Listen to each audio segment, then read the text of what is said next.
Okay, so let's get started. Here's the plot summary for We're Scrooged. Sarah and Scott, high school sweethearts, parted ways after college. They return to their hometown to attend their 10-year high school reunion. 3 ghosts will visit them over the next 3 nights, showing them what they gave up. Let's go. My first note on this movie is, whoa, bubble font, because the title is like, it should be in the Macy's Thanksgiving Day Parade. Get right out of the gate. Here we go. Now, this is my first UPTV holiday movie. What say you? My first experience with UPTV, I did note that they ran a lot of commercials about UPTV, and they had a jingle about this being the most uplifting season of the year.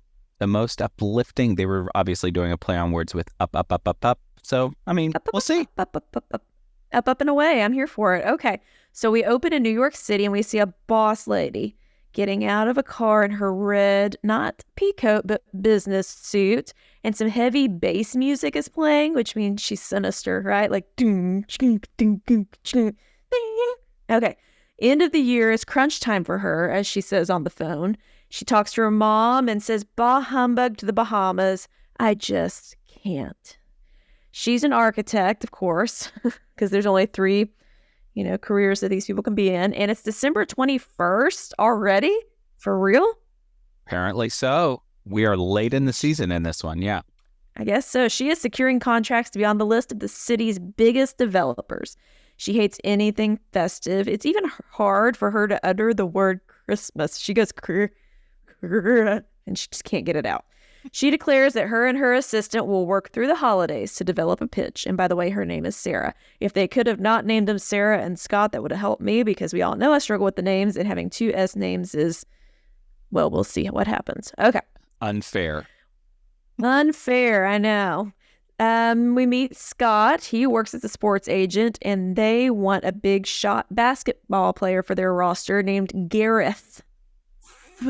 Not Garrett, Gareth. I feel like Sylvester the cat when I do that. Suffer Thuckatash. Okay, he went to high school with Scott in Minneapolis. And so Scott's like, hey, I can land Gareth, because he wants this big promotion, of course, because we all get promotions right around the holidays. So he says, I will RSVP reluctantly to my high school reunion, because, yet again, why does everybody have high school reunions right before Christmas? This is the second time this has happened this season, and more beyond that. What is up? Yeah. And apparently the big climactic moment is on Christmas Eve. Like, who in their right mind wants to spend Christmas Eve with folks they went to high school with 10 years ago? That's not a thing anybody does. Because this does not seem like a close class. Like, No. when you see them in the background hobnobbing later, these people don't know each other. Weird. I understand it's just the conceit for the movie, but it's weird. Anyways. All right. Sarah decides, you know what? I'll go home too, because I need to stalk a girl, Melissa, that works for the coveted developer. She's related to him somehow. They arrive at the hotel and they bump into each other, and it's awkward, Sarah and Scott. They are checking into Fizzywig Hotel, and a guy that looks like Santa checks them in. Is Fizzywig a nod to Fezziwig from The Christmas Carol? Yes, like, wasn't absolutely. he like Scrooge's like former boss when he was peppier? I think back so. in the day? Yep. Unless you watch the Muppet Christmas Carol version and it's Fozzywig. He's Fozzie. So I had to make sure I was spelling all these things right in my notes. Ooh, can we review Muppet Christmas Carol sometime? We're going to have to. It's that good. Yes, absolutely. It's so good. Oh my gosh. Okay. So Sarah and Scott are chatting, and they call each other out on their motives for why they're there. They can see right through each other, and they compare how successful they are. And then they go up to each other's rooms, because of course the only 2 rooms in the whole hotel are right next to each other that they're going to be.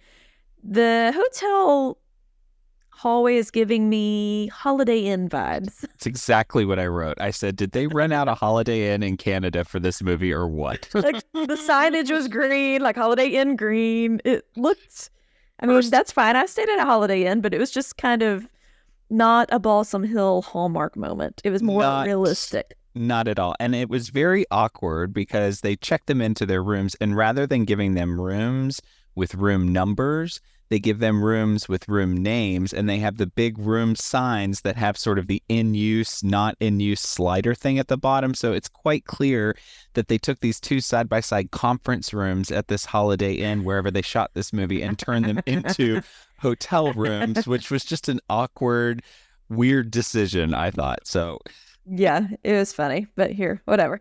Okay, so right before they go into their rooms, we see Scott is still wearing the watch that Sarah got him when they were dating back in the day, and she's still wearing the snowflake necklace he got her because they were sweethearts. Dun dun dun. All right, I'm going to call him Sinister Santa because he gets weird. Sinister Santa breaks out a clock key and winds up this clock in the lobby, and he has a gleam in his eye of magic. He makes the clock chime, and smoke appears, and things start ringing and singing, and Sarah and Scott awake individually to a ghost of Christmas past in the hallway who is a former guidance counselor. He's going to take them on a journey to Christmas past, and we're off to the races. He zaps them to their old high school that has since been torn down. Scott was your typical rich, popular jock, and Sarah wore thrift store clothes and was a book nerd. Two star-crossed lovers. Scott lost touch with Gareth back in the day when his agency didn't want to rep him, and we see their senior year selves in like a biology lab or something, which is really just present-day Sarah and Scott with wigs on and like cheaper clothing, and it was kind of bad. yeah, it was one of these weird moments where quite clearly they are 26, 27 years old trying to pretend to be 15, 16 years old, and it maybe doesn't work as well as I think they wanted it to. Yeah, it made me laugh. Whether it was supposed to or not, I laughed. So then we jump to several years later, and it's a Christmas Eve. Scott missed being seen by a scout playing basketball in order to see Sarah, and his dad yells at him that he's squandering his future away. And Sarah comes up to him and she's like, hey, I met somebody at Yuletide meetup in New York, and I have this gig at an architecture firm, so I'm going to stay there. I'm not coming back here after, because they went to college in different places, but they kept their long distance relationship. They were going to kind of get back together, but she's going to take the job in New York. And he's like, what am I supposed to do? And they end up breaking up. He was going to propose to her that night, and he just puts the ring back. And she didn't know that part, and now she's seeing it through the lens of this ghost travel situation. What did you think about all that? I thought it was an interesting way to unpack their relationship drama. I did like the little revelation about the snowflake necklace, because we see her playing with it early on. We don't really quite get why she's playing with it until we see in this sort of Christmas past moment that he gave it to her. So that's sort of the wink and the nod there. I mean, it was what it was. Yeah. Oh, and it's worth noting that she met the contact for her new job at Yuletide meetup. This is the same community building that she is in present day working to get the contract to be the lead architect and designer on, which would replace Yuletide meetup community center with housing. Right. Now, So I didn't really buy this plot. I mean, so it's a community center that they use 6 weeks out of the year to network and get people connected. I support that, but it doesn't get used the rest of the year. There's nothing else that they can use it for in New York City. Apparently not. But I mean, we have to have a vehicle for her to possibly become a BBD, a big bad developer, so Right. It's kind of, it has to be that, or it can't work for this plot. Okay. So that's it for the past. Shoop, they're back in their beds. They wake up the next morning, because I did instead of all this happening in one night, it's over 3 nights in this movie. So Sarah wakes up, they go down to the continental breakfast at the Holiday Inn, and they're like, hey, we had a crazy dream last night. I did too. And they kind of figure each other out that they were not dreaming. It evidently really happened, that this guidance counselor took them on the trip. And did you see the in memoriam sign behind them at the continental breakfast? It was for the guidance counselor, which I thought was a nice touch, but also we are to assume then that this high school reunion has taken over the Holiday Inn to the point where they're putting up photos of late teachers just chilling in the continental breakfast. Did they rent out the whole hotel? I know it's rented out, but their high school alone are the only people. I'm guessing so. I thought that was a weird choice as well, because here you come down for this high school reunion to have a jolly little Christmas time continental breakfast, and whoops, like, here's our dead guidance counselor. Ugh, sorry about it. Yeah, I mean, if I'm just a weary traveler and I had booked this hotel and I come in to get my free pancakes or waffles, I'm like, who is that? What are we doing here? Yeah, who is this guy? Yeah, exactly. So weird. And why is someone staying in the conference room that they turned into a bedroom? Like, what is that about? Is this place up to code? Why do they wind the clock so much? I don't know. Right. See, It feels shady. Gets on Yelp and writes a bad review. They always change the clocks. The breakfast was phenomenal. 4 stars. 4 stars. Great orange juice, but the guy at the front desk kept changing the clocks. It was weird. So Melissa, who's the party or the planner of all this, comes around at their table, gives them the schedule of events for the weekend, because they are loaded down with things to do. This is not just a one-time dance reunion. This is a whole 3-day shindig. So Scott keeps trying to talk to Gareth, and it's not going well. He's icing him out, and Sarah's stalking Melissa, the developer planner lady, and it's frosty.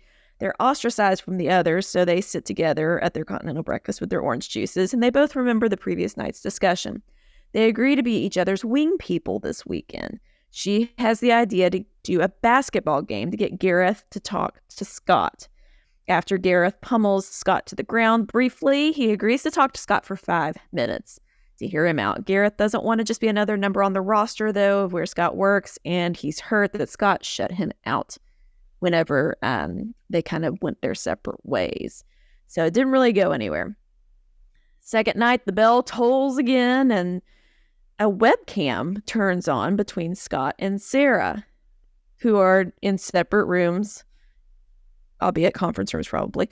And the ghost of Christmas Present is a virtual ghost who is tied to all devices. Her name is Joy, Joi, and Joy is talking to them about what they're doing. And, oh, I know that you have cyberstalked Sarah X amount of times. Sarah, you have emailed Scott X amount of times. And I wrote, and then she kind of pops out of the Zoom screen and is next to Scott.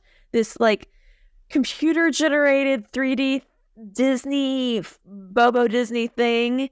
It looked like if you've ever been to Disney World and you've gone on the Figment ride. Figment was like a dinosaur purple thing. And it's like, it was really high tech, probably, you know, when it debuted in the 90s or whatever. It looked like that. It looked like Figment with the ghost of Christmas Present. There. You had me with the voice thing. I could have done the voice thing. But the second that little twinkle came out of his computer and that little robot animatronic thing materialized next to him, I was like, I'm out. I cannot for 1 second. And I literally sat there like this. Oh. Yeah. It was a choice. It was, as we would say, a choice. It was a choice. So in true Ghost of Christmas Present fashion, we also see that Sarah's assistant, who she wouldn't let really go home to see her family because she's busy and working on this proposal thing, is talking to her mom on the phone, and her mom is coughing. And Here we go. Never good when the parents are coughing. And the assistant does not want this to be their last Christmas together. Oh, gosh. So she's the Tiny Tim of the movie. Apparently so. I thought the same thing. The thing, assistant's mom. Also, sidebar, the assistant we have seen in a movie this year. She was Cece, the elf angel in Take Me Home for Christmas this summer. There you go. I thought she looked familiar. Boy, Jennifer, you were really good. I'm good at the segue. You were good at the tidbit on the casting pieces. This is why... Good at it's a Google, Josh. It's just a Google. Well, I mean, you do the work. This is why people need to listen to the podcast, because you're not getting this kind of content anywhere else. Maybe you are, but I don't know. You don't need to, though. Precisely. Okay, so back with Joy, she's like, hey, here's Scott also is your maniacal boss talking about how bad their contracts are for their clients. And he's like, yeah, I've kind of read over the contracts. They're not great. And Joy takes all their devices away for an entire 24 hours. And they're back awake. Next day, Sarah calls the assistant and asks her to update the pitch since she can't get on her computer before she goes home. So she's keeping the assistant at the office longer, even though she knows the assistant's mom is dying and coughing. But she does say, hey, I don't know what I would do without you, which kind of is progress for our Grinch Scrooge, Sarah, I guess. Mm. The assistant looked familiar. Oh, yeah, she's Cece. I already said that. Okay. Scott bribes Melissa, the developer lady, with a signed jersey from one of his athletes that he works with in exchange for Melissa talking to Sarah and giving her time for her pitch in person. So they're trying to help each other out. Scott and Sarah pack boxes at the food pantry, and it brings back memories for Sarah when she needed help after her dad left. So since her computer is down, Sarah decided to build a whole gingerbread house for her presentation of this building that she wants to take over. She presents it to Melissa, and turns out Melissa no longer works for her family company. She could have mentioned that earlier before an entire, New York City skyscraper gingerbread went into production, but hey. She said she quit because of this particular project, that the Yuletide meetup means so much to her and the community that she couldn't stand behind it being taken down or turned into housing, which is bonkers, but okay. Scott decides, you know what? Those contracts really are terrible. The ghost AI joy got to me. I'm going to go out on my own. Gareth, will you come with me if I go out on my own? And Gareth says, yes, if you go on your own, I will sign with you. So that's good. We're only on day 2. Scott and Sarah go ice skating, and then he kisses her. And this scene was kind of just filler to me. But what about you? Do you have anything insightful? No, this felt like a throwaway. It felt like we needed to do something wintry and Christmassy. So let's go ice skating. There was no sort of lead up to it. All of a sudden, they're just out there sort of, again, unpacking where we've been to this point to kind of catch people up. And then they smooch to sort of give you the sense that, oh, things are looking up for this couple here. I guess so. Then on the ice skating, their devices all come back on and they get all these notifications. Scott finds out he is promoted to senior agent, and Sarah finds out she has a meeting the next day to pitch to Melissa's family for the development. And they both have a lot to think about. So they go to bed. And night 3, here we are. Santa is the ghost of Christmas future, but they have to have their encounters separate. So Santa replicates himself or duplicates himself. So there's 2 Santas, and one takes Sarah and one takes Scott. And they're like, I was just getting used to this whole thing, and now we got to be separated.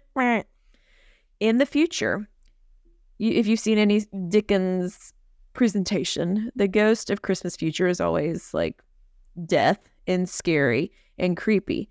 Did appreciate in this version, the death and scary, creepy ghost of Christmas future really is themselves in a future light.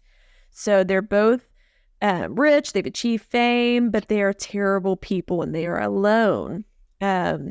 Future Sarah is going to future Scott's wedding, and she's only going to secure his office build out in New York.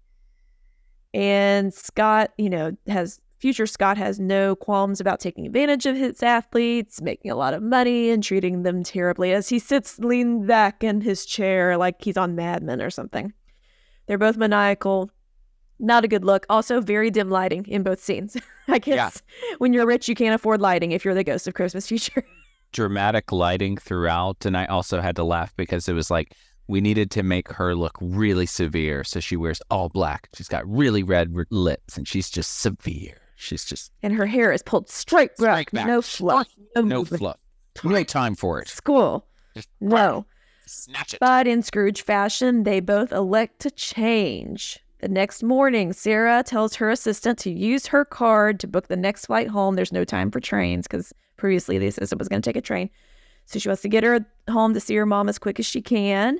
And then she pitches a way to make everyone happy at this presentation, but it's very vague and we don't know what she means by that, but evidently the bigwigs are into it and they like it and they're going to work with her. They go to the Christmas snowflake ball, like Josh mentioned, on Christmas Eve. We have the big reunion snowflake ball, and they both look amazing. They slow motion walk towards one another, He says, "You look like you've seen a ghost." Yeah. They don't want a future without one another. They dance and they say that they love each other. The end. All right, you know what time it is. It is our gold or coal segment. And if you're new to our podcast, here's what we do. To give you a sense of what we think of these things, we're each going to give 3 gifts. And if there's more gold in the total, in other words, if there's at least 4 gold, we are going to call it God Bless Us Everyone. We're doing a theme here, of course. Yeah. And if there's more coal, it's Bah Humbug. And if there's 3-3, if it's a tie, we're just going to call it a Merry Christmas. Jennifer, I'd love to know your first gift. Hit me with it. My first gift, I will give gold for the modern day Dickens approach.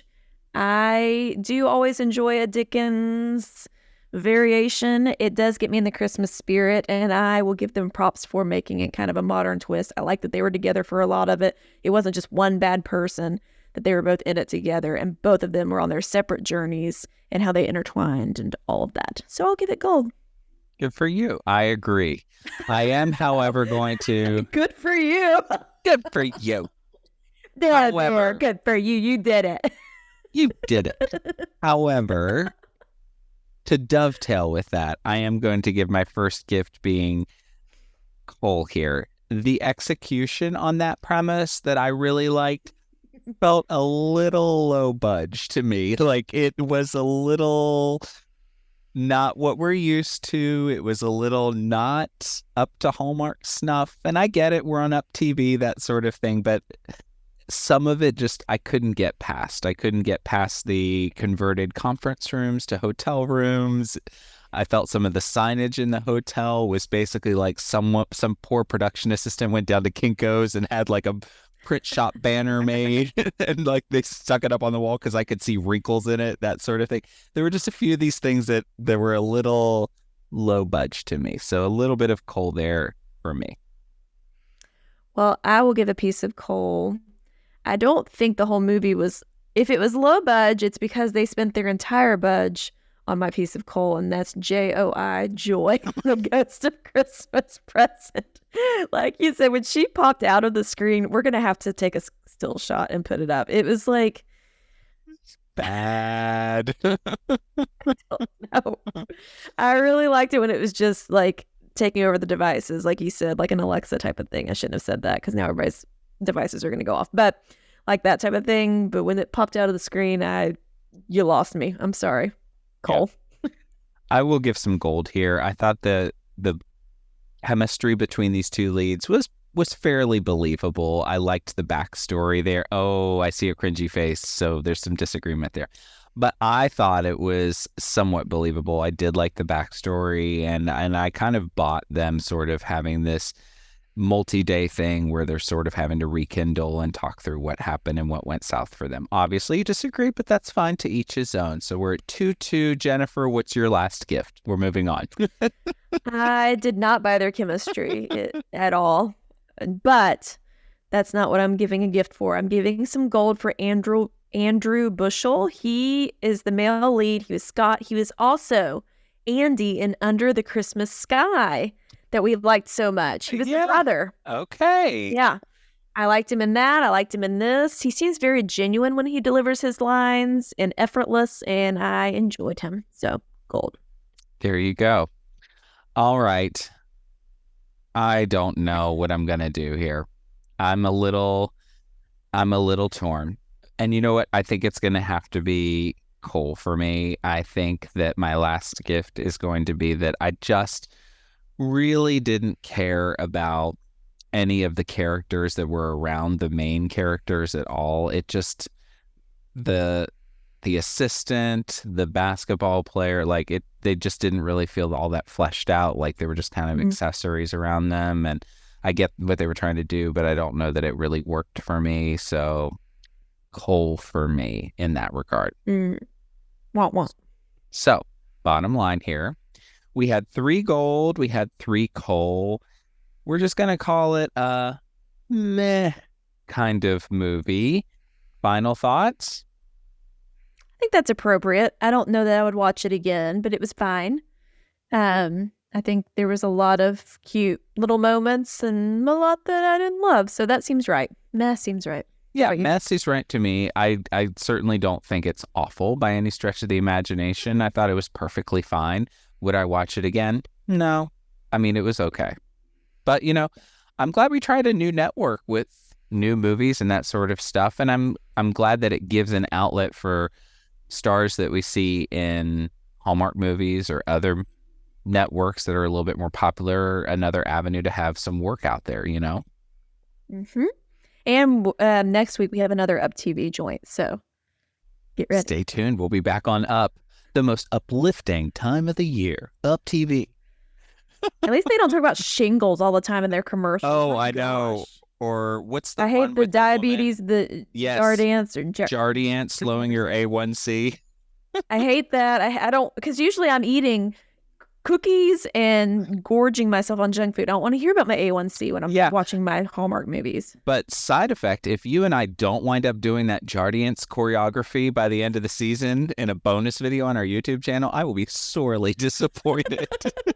We need a fountain. This is by a fountain. We do. Oh my God. Not brought to you by Jardiance. Consult your physician before you take Jardiance. Side effects may include death. You might die, but it's okay. Take Jardiance. That's like every prescription. You snorted. That's every prescription commercial. It's like, who knows what's going to happen to you? Talk to your doctor. But we're going to dance around a fountain in the meantime, so you don't pay attention to it. Jardiance. This video might get flagged on YouTube. Copyright for Jardiance. Gosh. Okay. Oh, boy. And that, friends, is another episode of Do You Watch What I Watch? Special thanks to Nick Schwartz for our theme song and to you for listening. Hey, if you like our podcast, be sure to tell a friend. We would love to have more folks in our community. We can also hear a 5-star review from you, maybe, or maybe a like on social media, or you can subscribe on YouTube, whatever you want to do to kind of connect with us. Feel free. We've got links to everything you need on our website at doyouwatchwhatiwatch.com. Hey, next time we are going to be chatting about a new movie over on Hallmark. It is another countdown to Christmas entry, this one called A Heidelberg Holiday, and here's the synopsis. Heidi heads to the Heidelberg Christmas market to sell her hand-painted ornaments. While there, she falls for a local artisan who helps her reconnect with her lost heritage. You can bet we will have much to discuss, and until then, may your days be merry and bright. We'll see you next time.